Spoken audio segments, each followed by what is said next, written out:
Medende Mammy Charlotte Edo. Na Redo na wo from Mammy Manna on the medjuma me yenti. To kwa edjuma mu hunde o ye edjuma bia se eye na ye ne ya obo wankasa wompuntu. Eye stombo no bu na se we kwa da etumo cotton edishem ma store na atu ne sanu boy. Nti mu hunde kwa edjuma no se eye na ye ne ye nkotin da o ye mfa so de ma. Ma start ashes na mo do 10 acres straight. Mfa nde yen mo do 25 acres. Na mazi ya embe Efutu. Na mazi koko kakra so the following year na masane so so do. Mende apam Efutu apam do we do 45 acres. 3 years ago na mazi crop mo hwa ekwawian obwa oma wadwumpo ye ongu. Ane nti na mazi tuedo na mo kaje asase wo yankoma ase ahinkro wo for Bosumasi Maka jila no 37 acres. No so me duani nya ambe.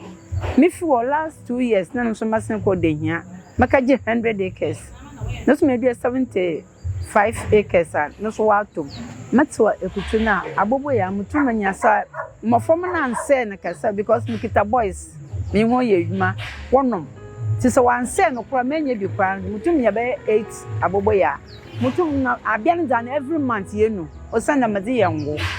Anu mkia mam kitakia kasem yakwa sisi abienyi hwekwa yakwa yetumi nyan finfin mo wo machine mezi yongon mebi so amezi mama sidana mesi enwo se enwo na buya na no so ma atan bam yi medwuma titira meye oye Manna Balm na ne yen dem first amotanyama no wo Accra na nyame na adom mama kramanyama na nya mana no kotin so amezi support abanan me yanyama so amade ma hiring no so oye inwa canopy system 2 na anye tables ni mo impa be mfa ne be 30 but nyamunya na oye stay do mo school yin do mo university fu mo bi no mo me fedo ha wo wonsu me ye nsu so kan ho oye pure water nti boys ni bi no mo ho na mo bi no so ahwankasa ahwan me ho ta me ho ye adwuma Tangi sam ko me ho de mo fom no nya won fi kor ibi o man sa kaka o ibi o mfa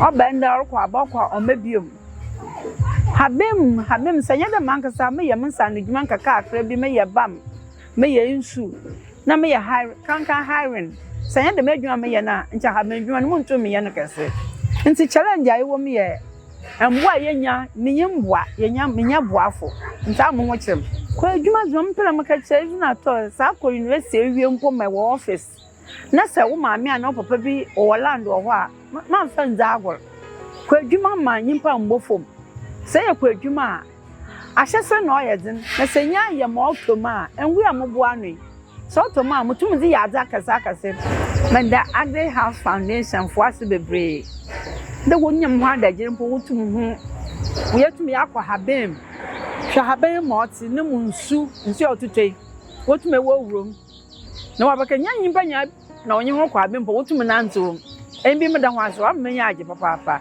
nyame nsira hon ohon modzen boy wa azo mbo hon mama wo ye biala onkodo wo yesu dinu